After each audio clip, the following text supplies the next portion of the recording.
Вы смотрите «Актуальное интервью», в студии Валерия Наумова. Здравствуйте. 26 мая в России отмечают День предпринимателя. Согласно российскому законодательству, каждый человек имеет право открыть свое дело и вести бизнес. Направление деятельности может быть разное. Главное – четко понимать, чем ты хочешь заниматься для успешного роста и развития. Как поддерживает государство начинающих предпринимателей? Об этом и не только расскажет гость студии Максим Прокопьев, заместитель министра предпринимательства, торговли и туризма Республики Саха-Якутия. Максим Михайлович, здравствуйте. Здравствуйте. Давайте начнем нашу беседу с того, что расскажем, как поддерживается предпринимательство в нашем регионе в целом. Если говорить про мерах поддержки, которые со стороны государства направлены в сферу развития малого и среднего бизнеса, здесь нужно разделять на финансовые и нефинансовые меры поддержки. В первую очередь, нефинансовые меры поддержки, не прямые, финансовые, это все-таки налогообложение, создание условий для ведения предпринимательской деятельности по упрощенной налоговой системе, например. В текущем году в республике принята самая низкая ставка для предпринимателей, находящихся на упрощенной системе налогообложения. Это 1% по системе дохода и 5% по системе дохода минус расходы. Эта мера, в принципе, позволяет ряду предпринимателей бесшовно перейти, если ранее они сидели на ЕНВД, единой налоговом учете. Соответственно, эта мера нам позволила не дать резкого скачка роста уплаты налогов данной категории малого, даже можно сказать микропредпринимателей. Расскажите, какова доля в экономике региона предпринимательства и будет ли этот сектор увеличиваться в дальнейшем? Если говорить про долю в целом малого бизнеса в сегменте экономики республики, здесь необходимо учитывать, опять же, те же прямые налоги, которые предприниматели уплачивают в бюджетную систему. Их доля, если в прямом исчислении, порядка 5 миллиардов рублей, это только прямые налоги. Но тут надо говорить, что в секторе малого и среднего бизнеса занято 120 тысяч человек. Это больше 20% всего экономически активного трудоспособного населения республики. Если в целом у нас 500 тысяч человек в трудоспособном возрасте находится, соответственно, больше 20%, больше 1/5 доли вносит сектор малого бизнеса. Соответственно, там и налоги, НДФЛ, оплата, этот сектор, мы считаем, что занимает одну из ключевых ролей в бюджетной системе, и в целом экономике нашей республики. Максим Михайлович, вы уже упомянули, что более 120 тысяч предпринимателей задействованы в малом и среднем бизнесе. Правильно? Это занятых. Занятых. Да. Всего численность предпринимателей у нас в настоящий момент составляет 42 тысячи предпринимателей, и у них работают порядка 120 тысяч граждан. Здесь нужно различать наибольший вклад в численность предпринимателей сейчас вносят самозанятые. Это граждане, выбравшие систему налогообложения, налог на профессиональные доходы.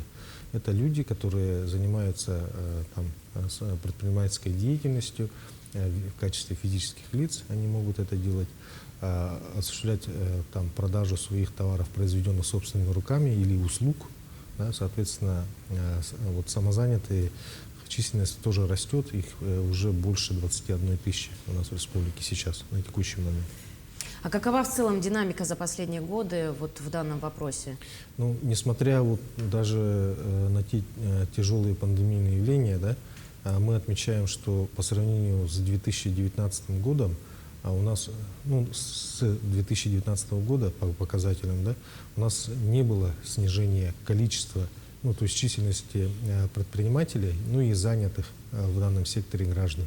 Соответственно, те решения, которые принимаются на уровне страны в поддержку малого бизнеса, и у нас, в частности, в республике, обеспечили не снижение, во-первых, количества предпринимателей, и людей, работающих в данном сегменте, то есть занятых в секторе малого и среднего бизнеса. Это меры поддержки, опять же, прямые финансовые, непрямые финансовые, они тоже обеспечили не снижение данного показателя. Он уже растет из года в год.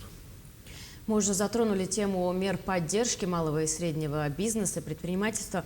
Расскажите в разгар экономического кризиса, какие направления предпринимательства сегодня требуют особой поддержки государства? На уровне государства сейчас принято, большое внимание уделяется как раз-таки сектору малого бизнеса в связи с введением этих экономических санкций в отношении нашей страны. В первую очередь, в большей степени это затронуло наших товаропроизводителей из числа малого и среднего бизнеса, да, у предпринимателей, у кого есть, которые работают на импортном оборудовании, импортном сырье. И, соответственно, решение, например, решение принято на уровне правительства, возможность параллельного импорта товаров и оборудования из внешних стран, независимо от происхождения, производителя, марки, да, товара. То есть наши дружественные страны, мы через них логистика выстроена, и, соответственно, оборудование и комплектующие, в том числе сырье, оно уже поставляется. И второй сегмент, у кого нет оборудования, в большей степени тоже пострадала торговля, сфера торговли. Почему? Потому что налаженные, опять же, логистические ранее связи, они были сейчас утрачены. Предприниматели быстро, на самом деле, переориентировались и смогли выстроить ту систему, логистическую систему ввоза товаров, доведения его до потребителя. И те кредиты, которые были у большинства предпринимателей, да, в связи с повышением ставки Центробанка, конечно же, увеличивались и коммерческие процентные ставки коммерческих банков. Это все повлияло практически на всех предпринимателей. А что насчет незаконной предпринимательской деятельности? Какая мера ответственности предусмотрена за это? Если говорить о нарушителях, да, так сказать, мера ответственности у нас предусмотрена как Кодексом об административных правонарушениях, так и Уголовным кодексом. Кодекс административных КоАПом РФ, статья 14.1, за ведение нелегальной предпринимательской деятельности, либо осуществление деятельности без разрешительных документов, лицензий, да, предполагает штрафы, в первую очередь. Штрафы могут быть до 2000 рублей на одно юридическое лицо, это по КоАПу. Но есть более тяжелая, так сказать, можно так сказать, статья Уголовного кодекса, да? Это 171 статья Уголовного кодекса, незаконная предпринимательская деятельность. Мера может быть вплоть до лишения свободы до 10 лет. И штрафы там кратно выше, могут достигать не менее 50% нанесенного ущерба. То есть вести нелегальный бизнес, на самом деле заниматься этим очень невыгодно, и чревато. Максим Михайлович, давайте перейдем теперь к внутреннему туризму. Многие годы в нашем регионе он уже успешно развивается. Какие у нас есть успехи и какие трудности еще необходимо преодолеть, чтобы туризм занял прочное место в сфере услуг в нашем регионе? Начнем с трудностей. Да, действительно, пандемия для всего туристического сообщества мирового, я так понимаю, внесла проблемы. Соответственно, и наше туристическое агентство Турсообщество Республики очень пострадало ввиду спада туристического потока. Если в 2019 году до пандемии нашу республику посетило почти 200 тысяч граждан, да, из-за пределов республики, то в 2020 году был значительный спад. Порядка 112 только тысяч граждан к нам поступило, почти в 2 раза. Да? 2021 год, в принципе, 149-150 тысяч человек посетило республику. Конечно же, мы в текущем году ожидаем наибольший прирост этого показателя. Данному способствуют наши событийные мероприятия, в том числе, да, которые уже проходят с начала года. Это могут быть как международные, спортивные соревнования, культурные мероприятия. И самое основное, мы на летний сезон очень большая надежда, что у нас в первую очередь наше основное для якутского народа мероприятия ГЭХ, например, ГЭХ Туймады, ГЭХ Уланхо, да? Ну и кроме того, спортивные международные вот соревнования, наши тоже республиканские соревнования способствуют притоку граждан в нашу республику в качестве туристов. И мы очень, турсообщество очень ждет летний сезон, да, так сказать, с надеждой, ввиду того, что в первую очередь это мы ждем наших граждан Российской Федерации развития внутреннего туризма.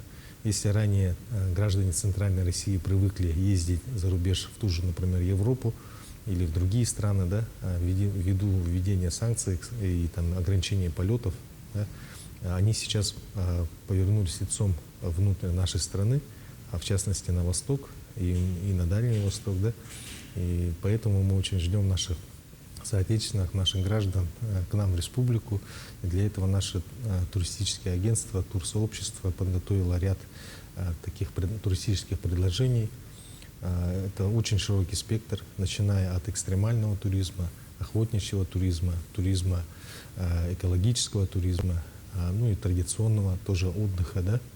Это все у нас турсообщество подготовило, пакеты продуктов есть. Ну, если честно говорить, на июнь месяц, даже вот в частности в городе Якутске, да, объекты размещения, то есть гостиницы, они уже полностью забронированы. Очень сложно сейчас найти места для иногородних граждан. Соответственно, мы с надеждой ждем, что летний сезон, осенний сезон, а потом еще и зимний сезон нам даст благополучный прирост количества туристов. Максим Михайлович, ну, может быть, еще расскажете, что бы вам хотелось пожелать предпринимателям Якутии? Все-таки сегодня день предпринимателя. Да, сегодня День российского предпринимателя. Он отмечается ежегодно 26 мая. Он был учрежден указом президента нашей страны. И мне бы, конечно же, хотелось пожелать нашим предпринимателям в первую очередь здоровья, мирного неба над головой. Ну и, соответственно, увеличение продаж, клиентов, возможно, увеличение, в первую очередь, это клиентской базы, да, доходов, работы, на самом деле. Ну, предприниматели наши очень, так сказать, в целом предпринимательское сообщество — это очень такие сильные люди, сильные граждане. Каждый час, каждая минута для них все-таки очень дорога. Они никогда не могут совершенно без выходных работать, да, и, соответственно, вот в текущем году этот праздник, я думаю, они с лихвой отметят. Почему? Потому что в улусах республики, в районах республики он тоже активно отмечается, в ряде районов даже будут проводиться, ну, так называемые сехи предпринимателей, да, предприниматели будут выезжать на природу, общаться друг с другом, отмечать этот праздник. Ну, как говорится, хотелось бы, чтобы у них увеличивались доходы. Соответственно, каждый предприниматель, зная это, вносит свой вклад в развитие республики. Тем более текущий год он у нас связан со столетием понятия автономии. И каждый предприниматель вносит свою огромную лепту в развитие, социально-экономическое развитие республики. Я им пожелаю, еще раз поздравляю с праздником, пожелаю всего самого наилучшего. Максим Михайлович, спасибо вам большое, что вы пришли, ответили на все наши вопросы. Мы также вас поздравляем с профессиональным праздником и желаем всего самого наилучшего. Спасибо. До свидания. Но я напомню, что вы смотрели актуальное интервью. Всего доброго.